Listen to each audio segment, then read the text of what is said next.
تبارك الذي نزل الفرقان على عبده ليكون للعالمين نذيرا.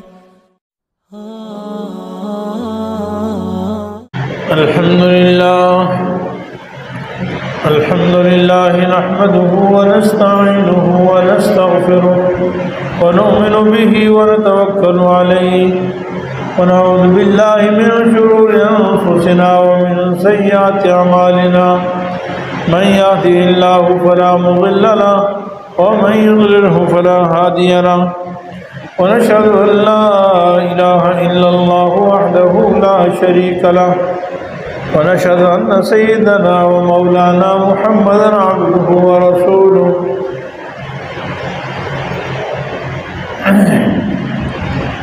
أما بعد فأعوذ بالله من الشيطان الرجيم.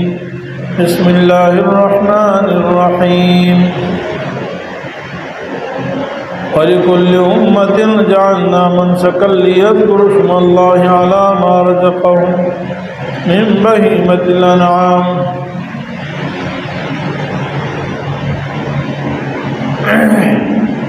وقال النبي صلى الله عليه وسلم إن لكل قوم عيدا وهذا يوم عيدنا أو كما قال عليه الصلاة والسلام. صدق الله ورسوله النبي الحبيب الكريم ونحن على ذلك لمن الشاهدين والشاكرين والحمد لله رب العالمين. سب حضرات شیخ پڑھو. اللهم صل على محمد وعلى آل محمد كما صليت على إبراهيم وعلى آل إبراهيم إنك حميد مجيد. اللهم بارك على محمد وعلى آل محمد كما باركت على إبراهيم وعلى آل إبراهيم إنك حميد مجيد. رب اشرح لي صدري ويسر لي أمري واحلل عقدة من لساني يفقهوا قولي. رب زدني علما.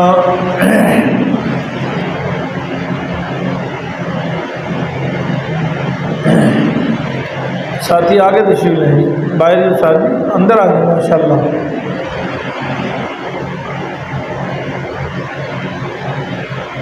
سب تعریفیں اللہ جل جلالہ کی.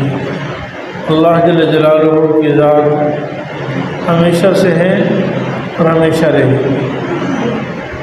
سب سے کامیاب انسان وہ ہے جو اپنے مالک اور خالق کو پہچانے، اس کی نعمتوں کو پہچانے اور اس کا شکر ادا کرے، اللہ تعالیٰ کو راضی کرے. اللہ تعالیٰ کے بے شمار انعامات اور احسانات ہیں.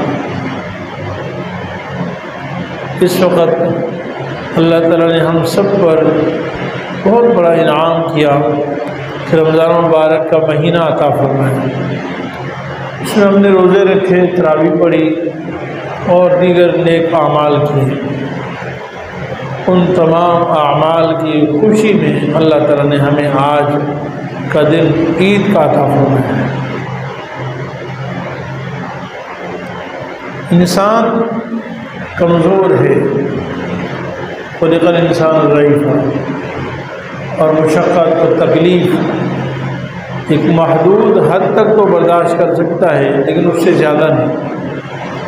اللہ تعالیٰ نے انسان کو ایسا بنایا ہے. اس لیے اللہ تعالیٰ نے اپنے احکام جو ہمارے اوپر لازم فرمائے ہیں بڑے آسان ہیں اور اتنے ہیں کہ ہم سہولت سے کر سکتے ہیں. اور ان احکام میں بھی اللہ تعالیٰ نے بڑی سہولت عطا فرمائی ہے، سختی نہیں فرمائی. جیسے مریض ہے تو روزہ بعد میں رکھ لے، رمضان کے روزے ہیں. مسافر ہے تو اس کو کہا تم بھی بعد میں رکھ لو بھائی. کسی قسم کی کوئی پابندی نہیں لگائی کہ آپ رمضان میں سفر نہیں کر سکتے، آپ کہیں جا نہیں سکتے، کیونکہ انسانی ضرورت ہے. اور سفر بھی عام ہے، خواہ دین کا سفر ہو، دنیا کا سفر ہو، حج کا سفر ہو، عمرے کا سفر ہو، تو شریعت میں بڑی آسانی ہے. تو اللہ تعالیٰ نے ہم پر 30 روزے فرض فرمائے تھے، 29 یا 30 روزے، ایک مہینے کے روزے فرض فرمائے.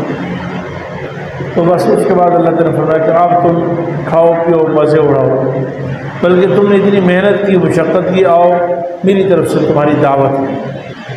یعنی آج عید کا دن جو ہے وہ اللہ تعالیٰ کی طرف سے تو دعوت طعام ہے، کھانے پینے خواہش پوری کرنے کے لیے وہ ہے کہ خوشی کا اظہار ہے۔ اللہ تعالیٰ فرماتا میری طرف مہمان، سال بھر جب چاہے روزے رکھ سکتے ہو، لیکن عید کے دنوں میں روزے رکھنا منع ہے۔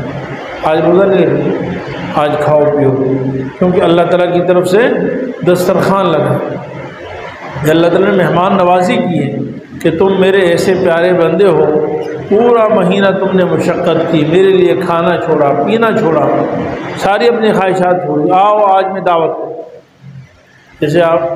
جیسے کوئی بلڈنگ بن رہی ہے یا کوئی بڑی فیکٹری تیار ہو جاتی ہے تو محنت کرنے والے پھر آدمی مالک آخر میں کہتا ہے چلو سارے مزدور آ جاؤ بھائی، تمہاری دعوت کی جاتی ہے۔ تو اللہ تعالیٰ نے اپنے سارے بندوں کی دعوت فرمائی ہے۔ تو آج جو عید کا دن ہے وہ اسی کا یعنی مظہر ہے، اسی کا اظہار ہے، اس لیے آج کے دن روزہ رکھنا منع ہے۔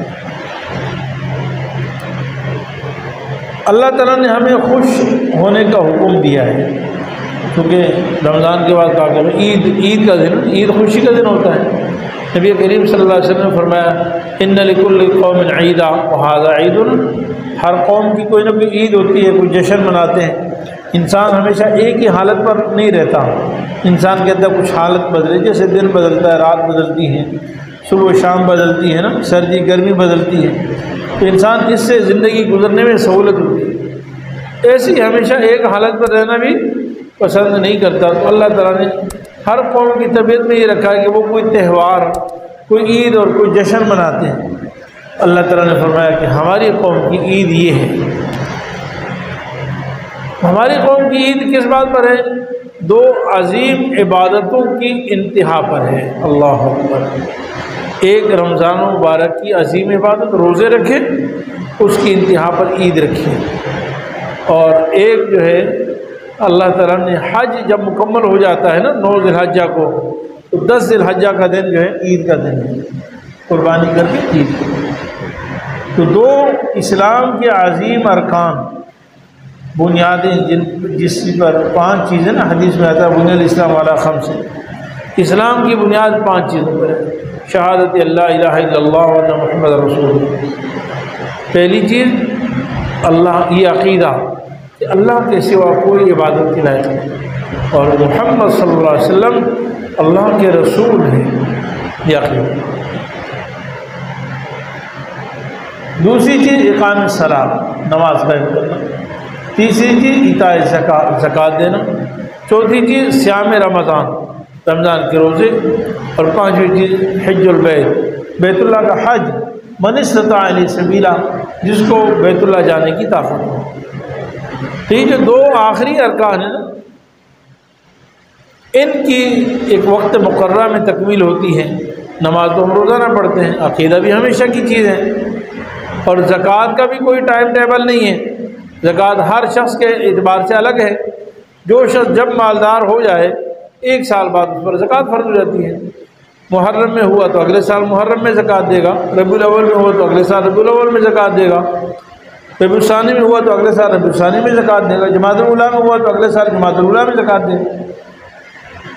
تو سب کے لیے زکوٰۃ کی ادائیگی کا کوئی ایک ٹائم نہیں ہے۔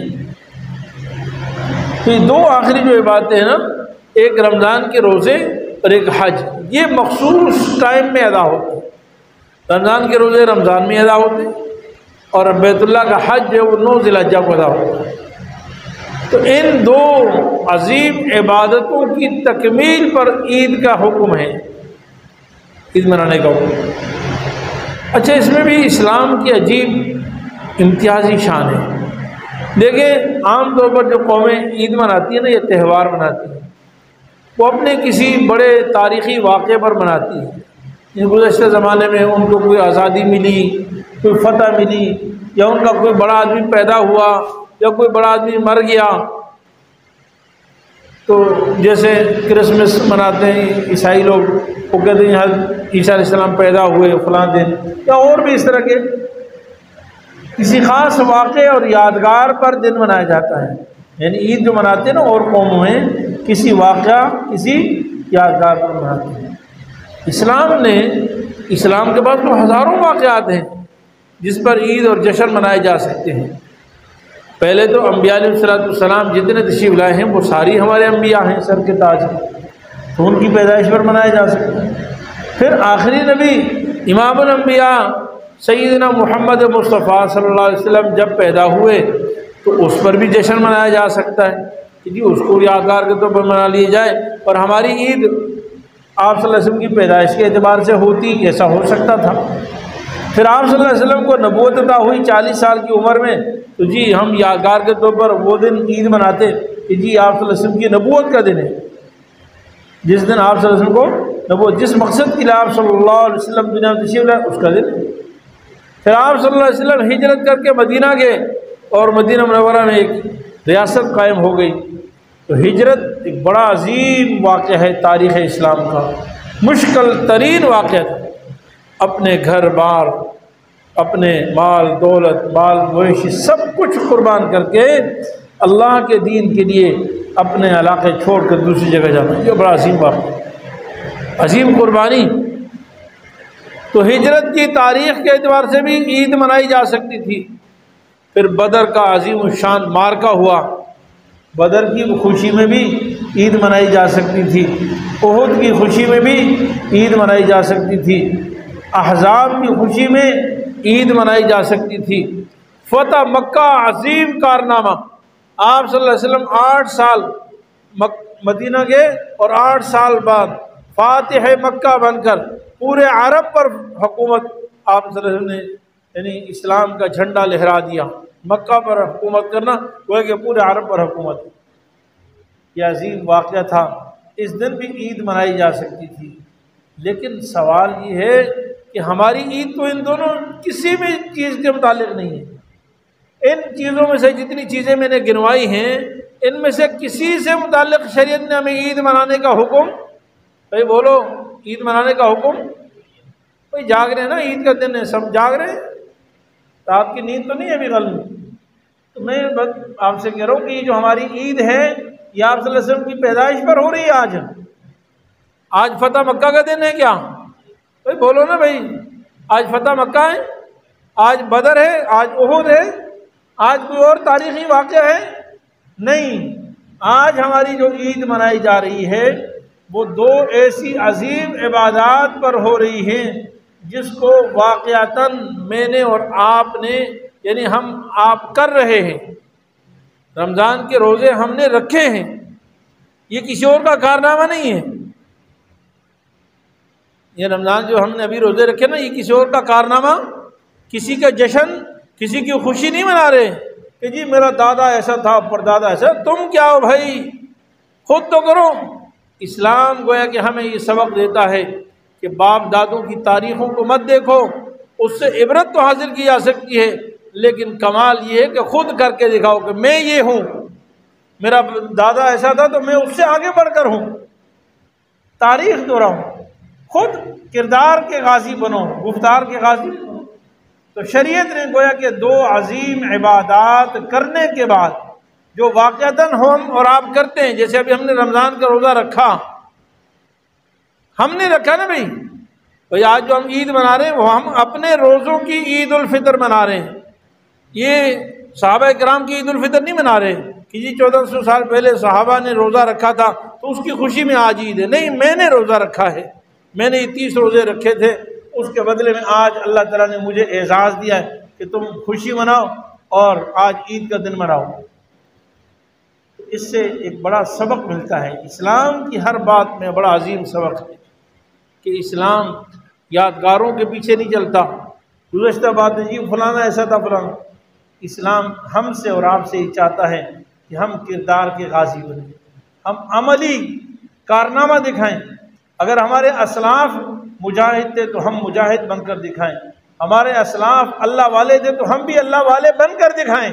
صرف اس بات پر جی فلاں اللہ والا اتنا بڑا تھا اور فلاں جنید بغدادی تھا اور فلاں تھا، فلاں تو کیا ہے بھائی، تو کیا ہے؟ اسلام یہ چاہتا ہے کہ تم بھی بن کے دکھاؤ، اور اس پر جشن مناؤ۔ ایک تو ہمیں یہ سبق ملتا ہے کہ ہم اپنے اعمال، اپنے اخلاق کی اصلاح کریں۔ اسی کو نبی صلی اللہ علیہ وسلم نے فرمایا کہ عید صرف کپڑے پہننے کا نام نہیں، اور سرید یہ جو شوربے میں کھانا ڈال کے کھایا جاتا ہے، عرب میں پسندیدہ خوراک تھی، تو سرید بنانے کا نام نہیں۔ عید اس شخص کے لیے ہے جو اپنا محاسبہ کر لے۔ عید کس کا نام ہے؟ جو اپنا محاسبہ کر لے۔ سمجھ آ رہی ہے؟ جو اپنا کیا کر لے؟ محاسبہ، اور اس بات سے ڈر جائے کہ ایک دن مجھے اللہ کے سامنے حاضر ہونا ہے۔ لمن خاف یوم الوعید، جو یہ سوچے کہ بھائی 1 سال میری زندگی کا اور کم ہو گیا، اگر میری زندگی آئندہ کے لیے 5 سال تھی اب 4 رہ گئی، اگر 1.5 سال تھی تو اب چند مہینے باقی رہ گئے، 1 سال میری زندگی کا کم ہو گیا، اس کی مجھے فکر کرنی ہے۔ اس لیے اصل عید ہے۔ اور پھر دیکھیے مختلف قوموں کی جو مختلف عیدیں ہوتی ہیں نا، اس میں جی کچھ ناچ گانے ہوتے ہیں، کوئی فنکشن ہوتے ہیں، کوئی بے حیائیاں ہوتی ہیں، کچھ عریانی ہوتی ہے۔ اسلام کا عظیم سبق ہماری عید سے یہ ہے کہ ہماری عید بھی عبادت ہے۔ ماشاءاللہ بھائی، یہ جو آج کی ہم نماز پڑھ رہے ہیں، یہ پچھلے سال عید الفطر پہ پڑھی تھی نا، عید الفطر کی نماز، فطر کی نماز، عید الفطر کی نماز ایک تو پچھلے سال 2 رکعت پڑھی تھی، ایسے نا بھائی، اس کے بعد کسی نے پڑھی ہے؟ انفرادی پڑھی، اکیلے کوئی نفلی طور پر، یار میں آج 2 رکعت نفل عید الفطر پڑھ رہا ہوں، پورا سال پڑھنے کی اجازت ہی نہیں، بلکہ جماعت کے بغیر عید الفطر ہوتی ہی نہیں ہے۔ ابھی جماعت ہوگی نا، جماعت کے ساتھ عید ہو سکتی ہے، جماعت کے بغیر کسی کی عید رہے گی بس، یہ اجتماعی طریقہ ہے۔ تو گویا کہ مسلمانوں کے جشن بھی عبادت ہے، یعنی جشن بھی مسلمان جب مناتا ہے تو کس طریقے سے مناتا ہے؟ عبادت کے ذریعے سے مناتا ہے۔ اس لیے مسلمان پیدا ہی عبادت کے لیے ہوا ہے، اس کا جشن بھی عبادت، اس کا سونا بھی عبادت، اس کا جاگنا بھی عبادت، اس کا کاروبار بھی عبادت، اس کے معاملات اور معاشرت بھی عبادت، اس کی سیاست اور حکومت بھی عبادت ہے۔ یہی عزم لے کر آپ جائیں آج کہ جی رمضان مبارک کا عظیم الشان مہینہ گزرا، ہم نے اللہ کے احکام پورے کیے، اس کا مقصد یہ تھا کہ ہم پرہیزگار بن جائیں۔ ہم نے گویا کہ ایک پورا مہینہ ٹریننگ کی، مشق کی، تمرین کی کہ ہم اللہ کی عبادت اور نبی کی اطاعت کے عادی بن جائیں، خوگر بن جائیں۔ اب آج کے دن ہم نے یہ عزم کرنا ہے کہ انشاءاللہ اللہ نے جتنی بقیہ زندگی مجھے دی ہے وہ اللہ تعالیٰ کی اطاعت اور نبی کریم صلی اللہ علیہ وسلم کی اطاعت و فرمانبرداری میں گزاریں گے۔ انشاءاللہ گزاریں گے نا بھائی؟ ہاں، زندگی برف کی مانند ہے، گزرتی جاتی ہے، آپ اس کو استعمال کریں تب بھی گزر جائے گی، نہیں استعمال کریں تب بھی گزر جائے گی۔ آج رات کی بات ہے، مغرب میں افطاری ہوئی، ہم افطاری کرتے جا رہے تھے تو بعد میں 15-20 منٹ گزر گئے، تو میں نے ساتھیوں سے کہا کہ دیکھو شوال کے مہینے کے 20 منٹ گزر چکے، وہ ہم نے 2 کھاتے کھاتے گزر گئے۔ ایسی ہی زندگی گزرتی جا رہی ہے۔ امام غزالی رحمۃ اللہ علیہ فرماتے ہیں کہ وقت 2 دھاری تلوار ہے، 2 دھاری تلوار ہے، تم اس کے ذریعے سے کچھ کاٹنا چاہو یعنی کچھ کرنا چاہو تو کر لو، ورنہ یہ تمہیں کاٹ کے رکھ دے گی۔ یہ خطرناک ہے نا بھائی، تلوار کوئی آدمی مجمع سے لے کر گزر رہا ہو نا تو اس کو حکم ہی دیا جاتا ہے، اور شریعت کا حکم بھی ہے کہ اس کو کپڑے میں لپیٹ لو، ورنہ پتہ نہیں چلے گا، یا اپنے آپ کو زخمی کر دے گا یا دوسرے کو زخمی کر دے گا۔ بندوق وغیرہ کے لیے قانون یہ کہ اس کی جو نالی ہے وہ یا نیچے منہ اس کا ہو یا اوپر ہو، تاکہ کہیں غلطی سے کہیں بندوق چل جائے اور اپنے آپ کو یا دوسرے کو زخمی کر دے۔ اسی طریقے سے یہ وقت جو ہے اتنا خطرناک ہے، اگر آپ نے نفع لے لیا تو آپ کو اس سے زیادہ بہتر نفع دینے والی دنیا میں کوئی چیز نہیں۔ سب سے قیمتی سرمایہ اللہ تعالیٰ نے ہمیں زندگی دی ہے، ہمیں وقت دیا ہے، اس کو ہم قیمتی بنا لیں۔ اس وقت کے ذریعے سے ہم آخرت کی ہمیشہ کی زندگی بنا لیں، اس وقت کے ذریعے سے ہم جنت کما لیں، جنت کی حور و عین کما لیں، ساری نعمتیں مل جائیں گی۔ اور یہ وقت اگر ہم نے اس کو برباد کیا تو یہی وقت ہمیں تباہی کی طرف لے جانے والا ہے، اللہ تعالیٰ کی ناراضگی کی طرف لے جانے والا ہے، دنیا کی بھی ناکامی اور آخرت کی ناکامی کی طرف لے جانے والا ہے۔ اس لیے میرے عزیز بھائیو، اس وقت کی خوب قدر کریں، آج یہ عزم اور ارادے سے جائیں کہ انشاءاللہ ہم اپنی زندگی شریعت کے مطابق گزاریں گے نا بھائی۔ جو ہم نے رمضان میں توبہ کی ہے، اللہ ہم اس توبہ پر پکے رہیں گے اور ہم اس توبہ کو توڑیں گے نہیں۔ ہاں، نماز پابندی سے پڑھیں گے، پہلے جیسے رمضان میں پڑھیں آج بھی پڑھیں گے۔ میرا رب وہی ہے، وہ بدلتا نہیں، وہی رب ہے، اسی کا حکم ہے۔ اس نے رمضان میں بھی نماز کا حکم دیا تھا، رمضان کے علاوہ بھی رمضان، اس کے نماز کے جو احکام ہیں اس کا رمضان سے تعلق نہیں ہے۔ پورے قرآن میں آپ سب اللہ تعالیٰ نے ایک آیت میں بھی یہ نہیں فرمایا کہ اقیم الصلاۃ فی رمضان، اقیم الصلاۃ فی رمضان، کسی آیت میں یہ بات فرمائی ہے بھائی؟ نہیں فرمائی کسی اللہ تعالیٰ نے یہ بات، بلکہ اللہ تعالیٰ نے فرمایا اقیم الصلاۃ لدلوک الشمس الی غسق اللیل وقرآن الفجر، فرمایا کہ نماز قائم کرو سورج ڈھلنے سے لے کر رات کے اندھیرے تک، رات کے اچھی طرح چھا جانے تک، یعنی سورج جب ڈھل جائے، زوال کا وقت کیا ٹائم ہوتا ہے؟ ظہر کا وقت۔ زوال کے بعد کون سا ٹائم نماز کا وقت ہوتا ہے؟ ظہر کے بعد۔ پھر رات کے اچھی طرح چھا جانے، رات کا خوب اندھیرا کب ہوتا ہے؟ عشاء کی نماز میں۔ فرمایا سورج کے ڈھلنے سے لے کر رات کے چھا جانے تک نماز قائم کرو۔ کتنی نمازیں ہو گئی؟ 4، ظہر، عصر، مغرب اور عشاء۔ یہ سورج روزانہ ڈھلتا ہے یا رمضان میں ڈھلتا ہے؟ بھائی زوال کا ٹائم روزانہ آتا ہے یا رمضان میں آتا ہے؟ بتاؤ بھائی، بھائی بولو نا بھائی۔ ظہر روزانہ آتی ہے یا صرف رمضان میں ہوتی ہے؟ عشاء بھی روزانہ آتی ہے، مغرب بھی روزانہ ہوتی ہے، عصر بھی۔ اور اللہ کا قرآن کہہ رہا ہے بھائی سورج ڈھلنے سے لے کر رات کے اندھیرے تک قرآن نماز پڑھو۔ اور ایک نماز رہے گی فجر کی، فرمایا وقرآن الفجر، وہ خصوصی نماز ہے، اور فجر کا قرآن، اس کو بھی قائم کرو۔ فجر یعنی فجر کی نماز کو نہیں کہا، صلاۃ الفجر نہیں کہا، بلکہ فجر کے قرات قرآن، کیونکہ فجر میں گویا کہ مقصود قرآن ہے، لمبی لمبی قرات کی جائے۔ آپ صلی اللہ علیہ وسلم 60 آیات سے لے کر 100 آیتیں تلاوت فرماتے تھے فجر کی نماز میں۔ سیدنا عمر فاروق رضی اللہ تعالیٰ عنہ ایک رکعت میں سورہ یوسف پڑھتے، ایک میں سورہ یونس پڑھتے، دونوں 3 پاؤں پر مشتمل ہیں۔ آج عجیب جہالت ہے، ہر شخص اپنی رائے زنی کرنا شروع کرتا ہے، کہتے جی مختصر نماز ہونی چاہیے۔ اب مختصر بھی اسی سے پوچھو، وہ بتائے گا، نبی کو بتانے کی ضرورت نہیں ہے، نبی سے پوچھنے کی ضرورت نہیں کہ مختصر، جس نبی نے مختصر کہا ہے اس نبی سے تو پوچھو نا کہ آپ کیسے پڑھاتے ہیں۔ اس نبی سے ابو بکر نے کون سی نماز سیکھی، عمر فاروق نے کون سی نماز سیکھی، سیدنا عثمان نے کون سی نماز سیکھی، سیدنا علی المرتضیٰ نے کون سی نماز سیکھی، عشرہ مبشرہ نے کون سی نماز سیکھی۔ ہر شخص رائے زنی کرتا ہے۔ فیس بک، میڈیا، یہ تو ایک عظیم اس دور کی لعنت ہے۔ ایک آدمی کوئی مسئلہ پیش کرے گا، جاہل سے جاہل ترانی، جس کو اس لفظ کا معنی بھی نہیں آئے گا، وہ اپنی رائے دیتا رہے گا، بھائی ایسا ہونا چاہیے، ایسا ہونا چاہیے، ایسا ہونا چاہیے۔ یاد رکھیں سب سے بڑا گناہ فَمَنْ أَظْلَمُ مِمَّنِ افْتَرَىٰ عَلَى اللَّهِ الْكَذِبَ وَهُوَ يُدْعَىٰ إِلَى الْإِسْلَامِ۔ اللہ پر جھوٹ بولنا تو ویسی بدترین ظلم ہے، لیکن اس آیت میں اللہ نے فرمایا مسلمان ہو کر اللہ پر جھوٹ باندھتے ہو،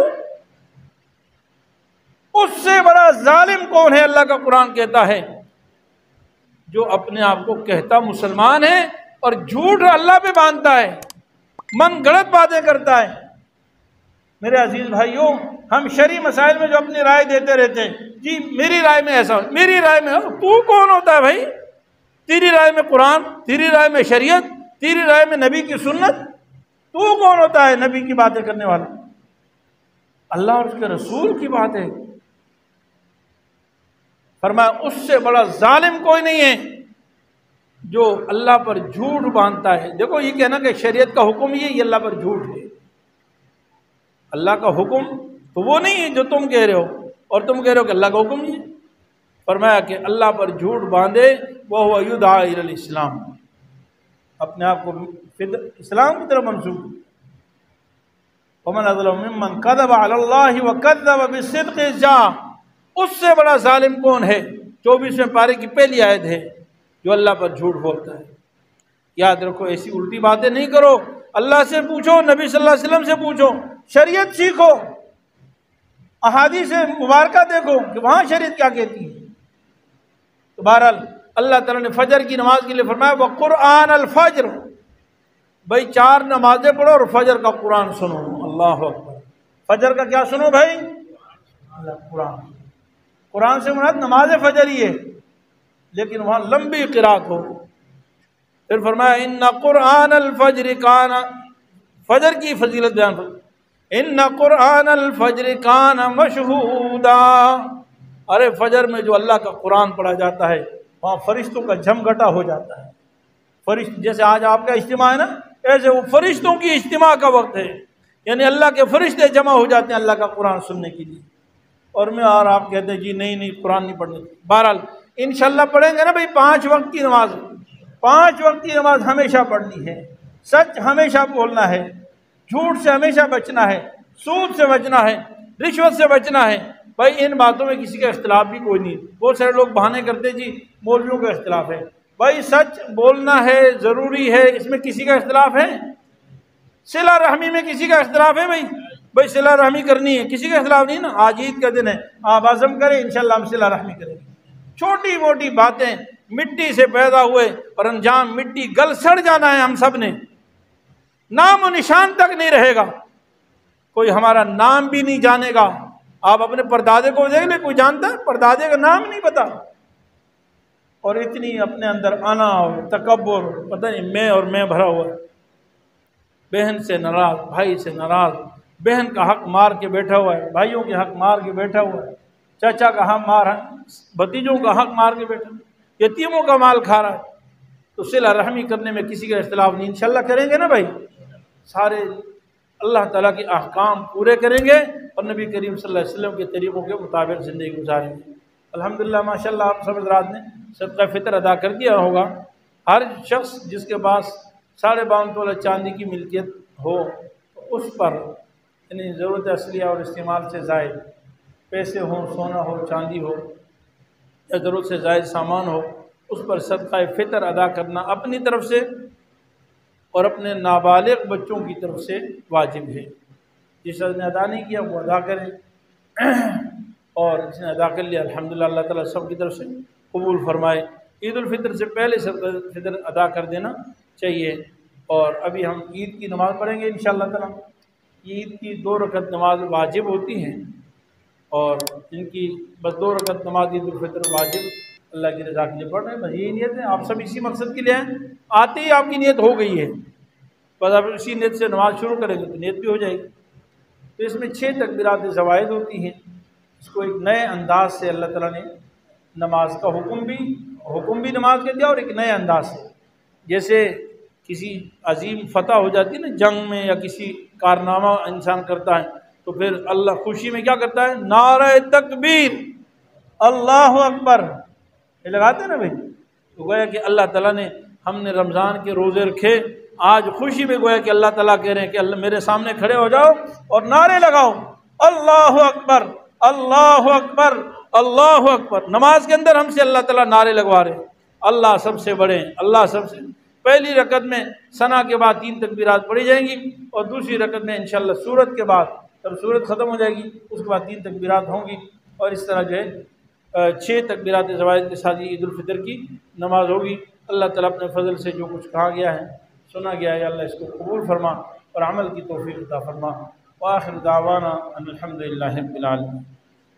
مفتی صاحب کے YouTube چینل کو سبسکرائب کیجئے اور ان کے تازہ بیانات کے ذریعے اپنی علمی، اصلاحی اور فکری آبیاری کرتے رہیے. جزاکم اللہ.